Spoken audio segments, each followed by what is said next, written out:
80 के दशक में पूर्वांचल में सरकारी परियोजनाओं की शुरुआत होने के साथ साथ ही माफिया और सरकारी ठेकों में वर्चस्व की लड़ाई शुरू हुई। कुछ ही साल में इटली में पैदा हुआ गैंगवार शब्द पूर्वांचल की पहचान बन गया। वैसे तो गाजीपुर और वाराणसी माफिया का बड़ा केंद्र है, लेकिन इसकी शुरुआत गोरखपुर से हुई, जिसमें सबसे पहला नाम हरिशंकर तिवारी का आता है। उत्तर प्रदेश विधानसभा चुनाव से पहले हरिशंकर तिवारी की सपा में एंट्री की खबर हर ओर तैर रही थी। हरिशंकर तिवारी एक ऐसा नाम है जिसके किसी भी पार्टी से जुड़ने से पूर्वांचल की सियासी समीकरण बदल सकते हैं। ब्राह्मण राजनीति के साथ साथ पावर एंड क्राइम पॉलिटिक्स से भी उनका नाम जुड़ा हुआ है।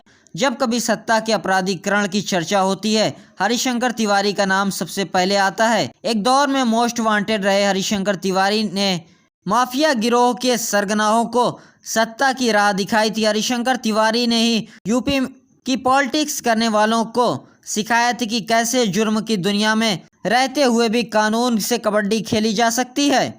हम यहाँ बात कर रहे हैं आज की पॉलिटिक्स में चर्चित नाम हरिशंकर तिवारी के बारे में।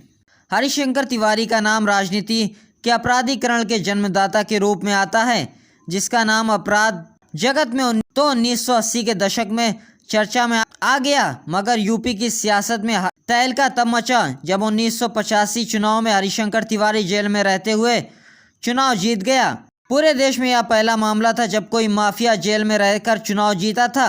वो दौर था जब तत्कालीन प्रधानमंत्री इंदिरा गांधी के खिलाफ जेपी ने मोर्चा खोल रखा था।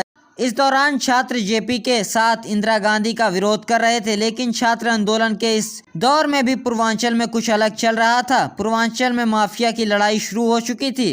कॉलेज और विद्यालय के छात्रों को माफिया ने अपना टारगेट बनाया। माफिया ने छात्रों को हथियार पहुंचाया और छात्र संघों की राजनीति में सीधा दखल दिया।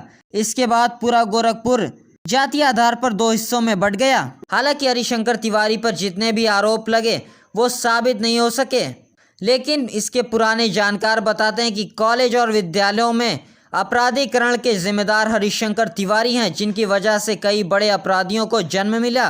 इसी में से एक नाम श्री प्रकाश शुक्ला का है, जिससे यूपी से लेकर बिहार तक के लोग डरते थे।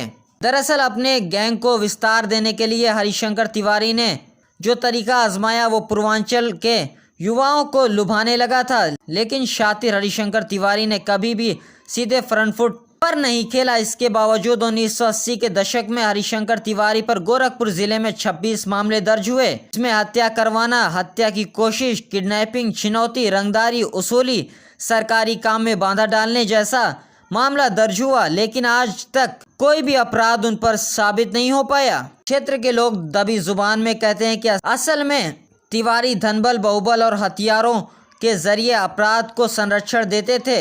उन्होंने हमेशा मोहरों का इस्तेमाल किया। इन्हीं में से एक बड़ा मोहरा श्री प्रकाश शुक्ला, जिसे क्षेत्र के राजपूत नेता माने जाने वाले वीरेंद्र प्रताप शाही की लखनऊ में सरेआम हत्या कर दी थी। हत्या भले ही श्री प्रकाश ने की थी, लेकिन माफिया की दुनिया में हरिशंकर तिवारी का कद बढ़ गया, क्योंकि सब जानते थे कि श्री प्रकाश उन्हीं का गुर्गा था।